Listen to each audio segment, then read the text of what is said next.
नमस्कार। चलिए सीधा मुद्दे पर आते हैं। आज के इस एक्सप्लेनर में हम बात करने वाले हैं एक ऐसे ऐतिहासिक मोड़ की जहां दुनिया के एक कोने में हुई घटना ने भारत के स्वतंत्रता संग्राम की पूरी तस्वीर ही बदल कर रख दी। हम उन ऐतिहासिक स्रोतों के आधार पर असहयोग आंदोलन और खिलाफत के मुद्दे को गहराई से समझेंगे कि कैसे बिल्कुल अलग-अलग विचारधाराएं एक ही मंच पर एक ही लक्ष्य के लिए साथ आ खड़ी हुईं। बड़ा ही दिलचस्प टॉपिक है। अब जरा सोचिए, प्रथम विश्व युद्ध के बाद यूरोप में एक संधि होती है और इसकी वजह से भारत में एक पूरी क्रांति भड़क उठती है ना अजीब। हजारों मील दूर कुछ हुआ और उसका सीधा असर यहाँ हमारे देश पर पड़ा। लेकिन इतिहास में ऐसा ही होता है, बिल्कुल एक के बाद एक गिरने वाले डोमिनोज की तरह। तो चलिए कारण और प्रभाव की इस पूरी चेन को बारीकी से समझते हैं। तो कहानी शुरू होती है हमारे पहले हिस्से से, द पोस्ट वॉर कैटलिस्ट, यानी वो चिंगारी जो युद्ध के खत्म होने के बाद भड़की। सीन कुछ ऐसा है, साल 1918, पहला विश्व युद्ध खत्म हो चुका है। इसके ठीक बाद 1919 में ब्रिटिश हुकूमत तुर्की के साथ एक बहुत ही सख्त और अनुचित व्यवहार करती है, और जैसे ही तुर्की के साथ हुए इस बर्ताव की खबर बाहर आती है, भारत में इसका जबरदस्त असर होता है। उसी साल 1919 में ही भारतीय मुसलमानों के बीच अंग्रेजों के खिलाफ भारी गुस्सा और आक्रोश भड़क उठता है। मतलब माहौल एकदम गर्म हो चुका था। अब आप शायद सोच रहे होंगे कि भाई तुर्की से इतना गहरा जुड़ाव क्यों था। दरअसल बात यह थी कि तुर्की के सुल्तान को पूरी दुनिया के मुसलमान अपना खलीफा मानते थे, यानी उनके सर्वोच्च आध्यात्मिक नेता। अब जाहिर सी बात है, जब आपके आध्यात्मिक नेता के अधिकारों को इस तरह छीना जाएगा तो भावनाएं तो आहत होंगी ही। यह सिर्फ एक राजनीतिक मुद्दा नहीं रह गया था, बल्कि सीधे तौर पर आस्था से जुड़ा एक बहुत ही गहरा सवाल बन गया था। और इसी बढ़ते हुए गुस्से से जन्म होता है हमारे दूसरे पॉइंट का, खिलाफत कमेटी का गठन। लोगों की इस नाराजगी का सीधा नतीजा ये निकला कि 1919 की शुरुआत में ही एक खिलाफत कमेटी बना दी गई। इसका एजेंडा एकदम क्लियर था, ब्रिटिश सरकार पर इतना ज्यादा दबाव डालना कि वो तुर्की को लेकर अपने सख्त रवैये को बदलने पर मजबूर हो जाएं। ये कोई छोटी मोटी बात नहीं थी, ये एक बहुत ही सॉलिड और ऑर्गेनाइज्ड विरोध की शुरुआत थी। और इस कमेटी को लीड कौन कर रहा था, ये जानना बहुत दिलचस्प है।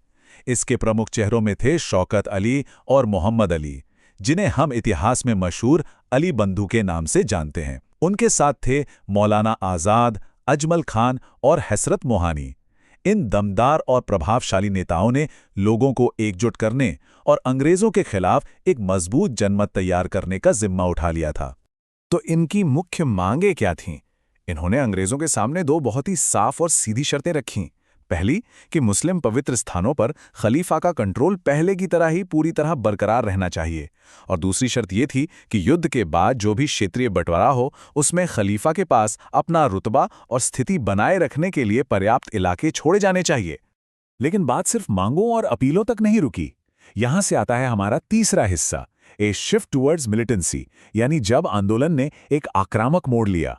देखिए, शुरुआत में खिलाफत आंदोलन का तरीका पूरी तरह से शांतिपूर्ण था। लोग पब्लिक मीटिंग्स कर रहे थे, सरकार को अपनी अर्जियां भेज रहे थे। लेकिन जब लगने लगा कि सरकार इन शांतिपूर्ण अपीलों को एक कान से सुनकर दूसरे कान से निकाल रही है, तो रणनीति बदलनी पड़ी। वे थोड़े उग्र और आक्रामक उपायों की तरफ मुड़ गए, और इसमें सबसे बड़ा कदम था ब्रिटिश सामानों का पूरी तरह से बहिष्कार करना। ये अंग्रेजों की अर्थव्यवस्था पर सीधा चोट करने की एक बहुत ही सोची समझी चाल थी। और फिर आता है हमारा चौथा और सबसे अहम हिस्सा, यूनाइटेड अगेंस्ट कॉलोनियल रूल, यानी अंग्रेजी हुकूमत के खिलाफ एकजुट होना। यहीं पर कहानी में बहुत बड़ा ऐतिहासिक मोड़ आता है। महात्मा गांधी, जो उस वक्त खुद अखिल भारतीय खिलाफत कमेटी के अध्यक्ष थे, उन्होंने इस पूरी सिचुएशन को बहुत ही रणनीतिक नजरिए से देखा। उनके ही शब्दों में कहें तो ये एक संयुक्त हिंदू मुस्लिम जन असहयोग आंदोलन शुरू करने का एक आदर्श मंच था। गांधी जी बहुत अच्छी तरह समझ गए थे कि अगर अंग्रेजों की जड़ें हिलानी हैं तो हिंदू मुस्लिम एकता का ये एक ऐसा अभूतपूर्व मौका है जिसे किसी भी कीमत पर हाथ से जाने नहीं दिया जा सकता। हालांकि आपको बता दूं कि पर्दे के पीछे हर कोई इस बात से पूरी तरह सहमत नहीं था।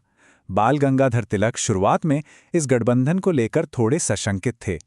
उनका सोचना था कि देश के राष्ट्रीय स्वतंत्रता संग्राम को किसी विशुद्ध धार्मिक मुद्दे के साथ जोड़ना शायद आगे चलकर सही साबित न हो। वो राजनीतिक आंदोलन को धर्मनिरपेक्ष ही रखना चाहते थे।